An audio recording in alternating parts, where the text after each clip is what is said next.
Galera, se vocês acharam que foi rápido do Daniel pra Suzane, agora vai ser mais rápido ainda. Falando ainda de linguagens e continuando nossa cobertura, eu vou conversar agora com o Marquinho Laurindo, do nosso coordenador pedagógico. E ele vai falar um pouquinho, beleza, Marquinho? Bom, cara, beleza, Felipe? Tudo certinho. Cara, eu queria que você comentasse pra gente um pouquinho sobre a parte de literatura.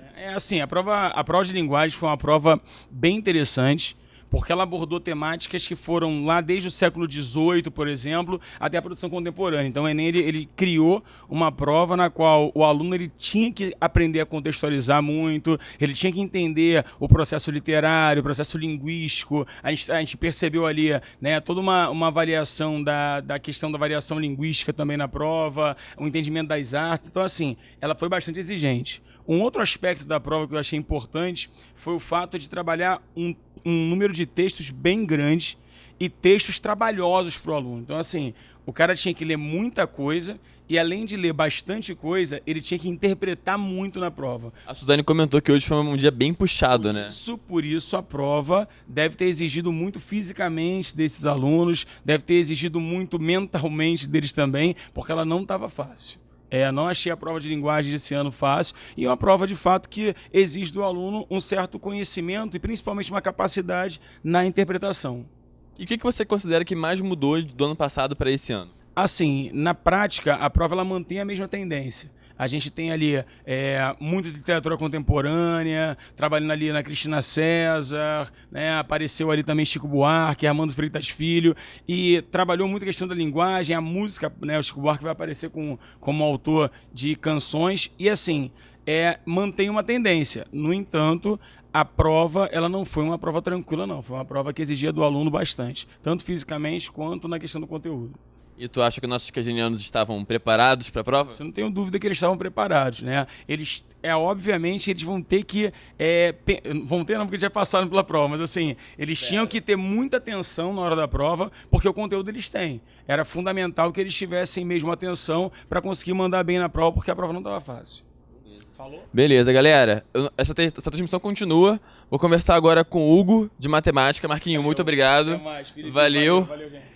E Hugo, vem pra cá, agora a gente pula pra matemática, sai de linguagem e vai pra matemática. E aí, Hugo, beleza, cara?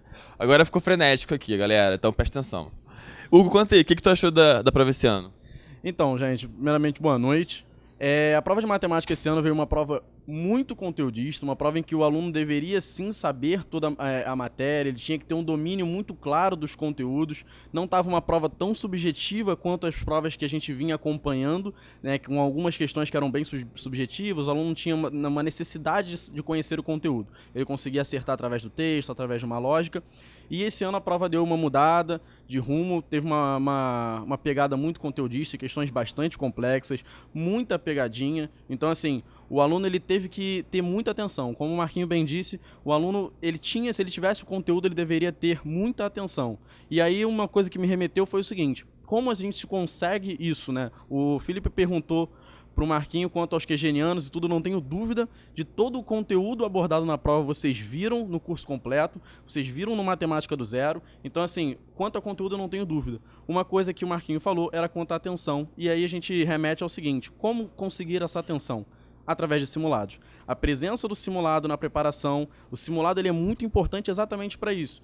Para você ver como é que você vai usar a sua estratégia de prova, para você ver como você vai lidar com essas pegadinhas, com a atenção. Então, assim, aos alunos que viram o curso completo e fizeram todos os simulados, eu não tenho dúvida do sucesso nessa prova.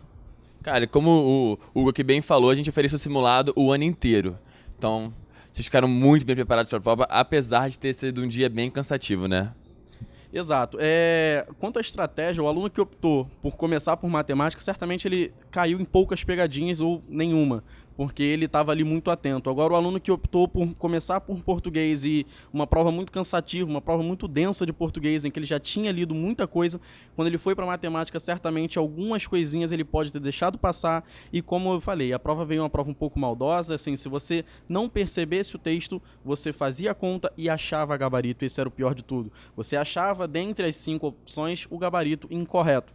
Então, assim, muito cuidado, né, que o aluno deveria ter nessa prova, e atenção a todo momento, fazer a prova com muita qualidade, com muita atenção. Essa foi a chave do sucesso para essa prova de matemática do Enem 2016. Mudou muita coisa em relação à prova do ano passado?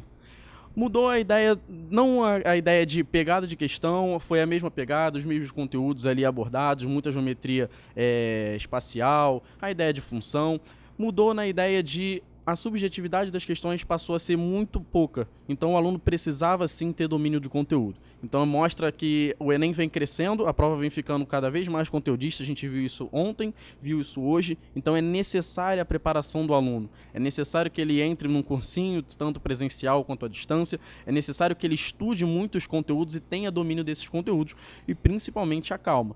Agora, a prova de matemática tiveram algumas questões muito complexas, questões que a gente no gabarito conversou bastante e falou, olha, essa questão pode pegar bastante aluno, porque eram questões um pouco maldosas e algumas questões com um conteúdo ali um pouco bem aprofundado ali, mas a gente fala, o TRI premia uma prova coerente. Então você deveria fazer as questões fáceis, e sim, existiam muitas questões fáceis, como todo ano, existia no mínimo ali umas 25 questões em que você poderia fazer de maneira simples. Então umas 25 você deveria sim acertar ali, cravar essas fáceis, e aí galgando os seus pontos através das médias e das difíceis, sempre analisando se a questão realmente era média, se a questão realmente era difícil, e indo naquilo que você mais gosta. Eu gosto de geometria, então vou resolver questões de geometria. Eu gosto muito da parte de análise combinatória, vou resolver a parte de análise combinatória. Tranquilo, gente. Eu espero muito que vocês tenham ido muito bem. Esperamos aí. Esse é o desejo do QG do Enem. Um bom fim de noite aí. A gente acompanha aí as correções no Globo. A gente está soltando os gabaritos comentados. Então, por um acaso, você ficou ali, pô, mas por que é essa resposta? É sempre interessante você olhar o gabarito comentado, dar uma estudada ali, não no sentido de estudar, mas sim acompanhar a solução, como foi feito, como os professores pensaram, como você deveria ter pensado na hora da prova. Buscar os erros, né? Buscar os erros e perceber aí que algumas que talvez você tenha falado, eu tenho certeza que é essa. E a gente acabou soltando o gabarito errado. Você perceber que talvez você possa ter caído, infelizmente, numa pegadinha. Tranquilo, pessoal? Beleza? Valeu, Hugo. Obrigado pelos comentários, galera. A correção continua. Fica de olho aí nas nossas redes sociais. Segue a gente e se inscreve em tudo. Beleza? Valeu, galera.